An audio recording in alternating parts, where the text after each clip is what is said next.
Depuis 7 ans, la Peña Mariposa organise chaque année une soirée taureau défi dans les arènes de Vieux-Boucau. Ce spectacle a lieu dans le cadre du Recortador Pro Tour 2017, le Recortador Pro Tour est une tournée de spectacles qui se déroule en Espagne. Et le spectacle que l'on avait vu ce soir à Vieux-Boucau est l'unique étape sur le sol français du Recortador Pro Tour. Donc nous en sommes très fiers, bien sûr, de pouvoir faire partie de ce circuit. Et puis je crois que notre spectacle n'a pas dénoté au reste de la tournée. Une tournée dont à chaque représentation, 16 participants venus d'Espagne s'affrontent au milieu de l'arène. Le principe du spectacle, il y a 4 taureaux, avec chaque fois qu'un taureau sort en piste, 4 garçons qui ont été tirés au sort, qui doivent faire une figure devant le taureau. Le meilleur des 4 est sélectionné, il y a 4 poules, donc ça fait 4 finalistes qui vont se confronter au 5e et dernier taureau, qui est le taureau de la finale. Et à l'issue de là, bien sûr, est décerné le prix du triomphateur du taureau défi de Vieux-Boucau, avec la place de 2e, de 3e et de 4e.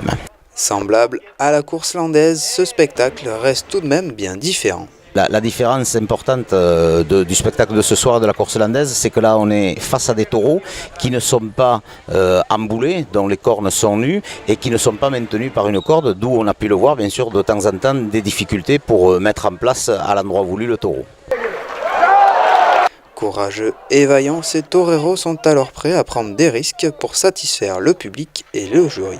De l'émotion on a eu un accrochage qui s'est fait avec justement celui qui avait été triomphateur de l'an dernier, qui a pris des risques un petit peu plus forts pour essayer de gagner sa place en finale. Il ne l'a pas eu, mais bon, il a fait trembler le public et je crois que tout ça, ça montre que les garçons étaient venus ce soir pour faire du spectacle.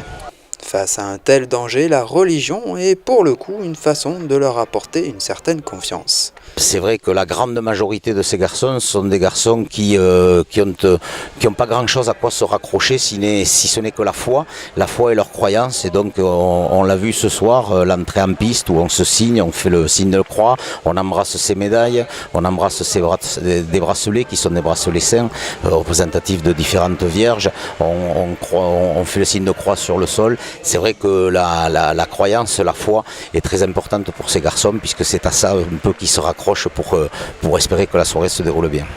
Des Espagnols qui en mettent plein les yeux et qui offrent ainsi un spectacle plein de rebondissements. Je pense que l'osmose s'est faite rapidement et que les gens ont bien compris qu'ils avaient en piste des garçons avec un cœur énorme, un courage extraordinaire et puis des qualités physiques qu'il faut pour pouvoir faire les sauts que l'on a vu faire ou même les feintes, les récortes dans la course. Donc c'est un spectacle complet, si je peux dire, où on vit des émotions différentes, que ce soit les garçons qui sont spécialistes des sauts, spécialistes des récortes et spécialistes des quiebres. Voilà, chacun va dans sa spécialité et chacun a mis le maximum de courage pour réaliser ce qu'ils ont fait ce soir.